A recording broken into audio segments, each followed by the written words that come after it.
Take a look at these two different faces. Which of them are more attractive? Now, what about these ones? I already know which of them you choose. The only difference between the two photos I showed you was the person's facial structure. Facial structure is the most important aspect of a person's attractiveness. This is why you can see all male models having a good bone structure.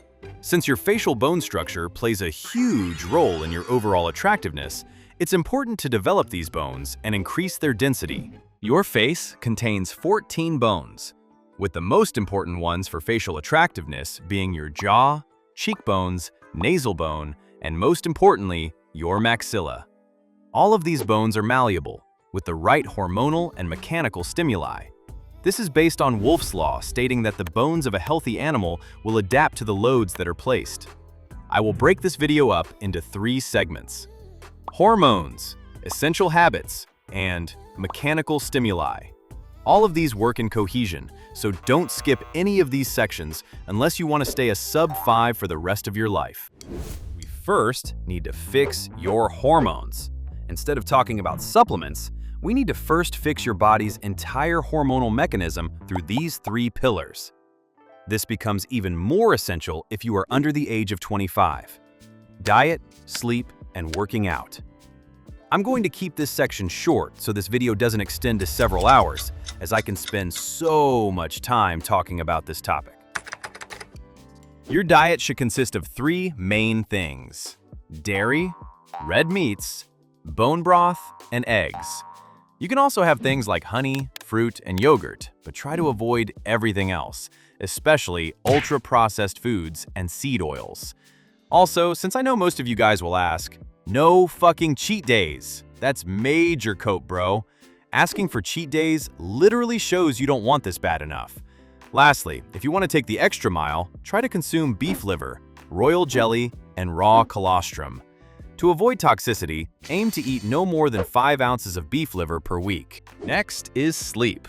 Sleeping is when your body releases 80% of its hormones, making it arguably one of the most important aspects in your looks-maxing journey.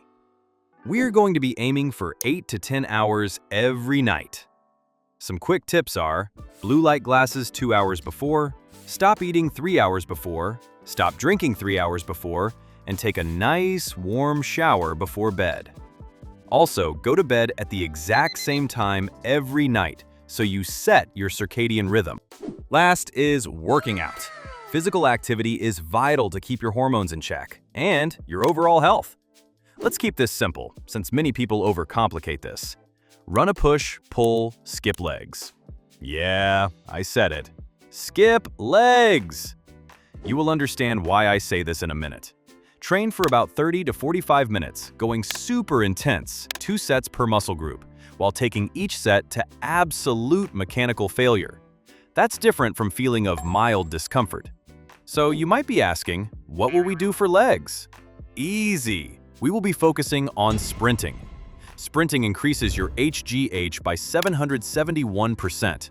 And this is important as HGH literally makes your bones more dense and is something doctors give to children that lack height. Aim to sprint 4 times a week, with a rest day in between each sprinting session.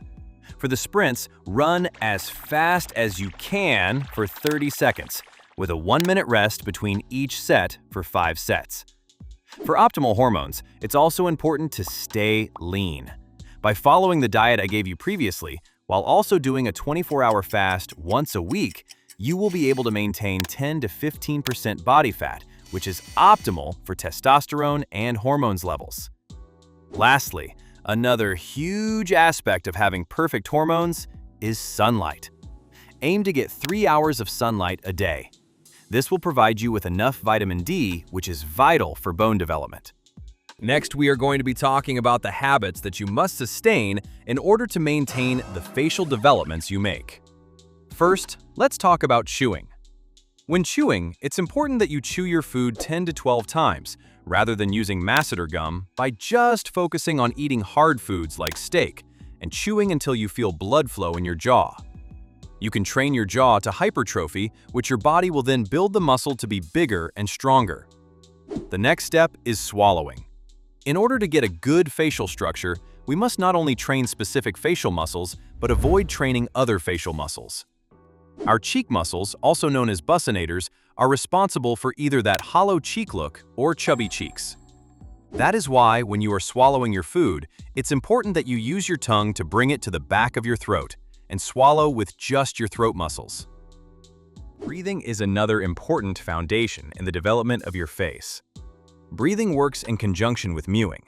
Proper mewing is sticking your tongue on the roof of your mouth and continuing to swallow until it's suctioned there. If you find mewing to be an inconvenience, it's important to, at the very least, always breathe through your nose. Last is posture. The modern lifestyle has absolutely fucked our posture, especially through the introduction of phones. This is why it's so important to be conscious about it and always keep your body in alignment. A good exercise to keep your posture in check is to put your back all the way flat on a wall, with your heels touching the wall as well, and then putting your arms in an L position. Then slowly bring them up and then down. You should feel it contracting your middle back muscle. This is what you want. Since this can be quite hard to implement since you are going against years of conditioning, try to set several 2-hour timers throughout the entire day to remind yourself to chew, swallow, breathe, mew, and keep good posture. Now let's move to the absolute sauce of the video. I will give you specific exercises you can perform in order to develop your facial bone structure. I'm going to be discussing 7 methods that you can leverage in order to develop your bone structure, even after the age of 25. Just for legal purposes, I am not a registered doctor, and this is not health advice. Do this all at your own risk. Thumb pulling. Most people have heard about it. The best way to go about doing thumb pulling is to start with your back fully aligned with the wall, and then put your thumbs on these parts of your upper mouth. Then do chin tucks while pushing up and outward with your thumbs. Your thumbs should not be touching your teeth at all. Perform 5 sets of 37-second reps. For better development, you can do this on all 3 areas of your upper palate. Keep in mind, though, that you could get a gap between your teeth, as this is the same as using a palate expander. Thumb pushing will be the method you will leverage in order to develop your facial structure upwards and forward. Start again with your back fully aligned with the wall and rest your thumbs on these areas of your upper palate. Then, yet again, perform chin tucks, but instead of pushing upwards and outwards, we are only going to be pushing upwards. Do this again for 5 sets of 37-second reps. Before I start talking about the next method of bone facial changes, I'm going to be talking about the rebuttals people use against these exercises. You may have seen a lot of looks maxers taking both sides of this debate, with many saying, "This doesn't work and there is no science behind it," and others swearing by it. But before you even make a conclusion, why don't you just try it out yourself? Many of these people saying, "This doesn't work," have never even fucking tried it. Do you really think these people that have fucking TikTok brain are performing these exercises every fucking day like clockwork to determine if this actually works for months on end? Yeah, no. Although there is no scientific studies to back up these exercises, you can see much anecdotal evidence based on personal accounts. So if you really are skeptical, just try it out and come to your own conclusion, rather than shitting on something you haven't even tried. Anyways, let's talk about the next point, which is zygo pulling.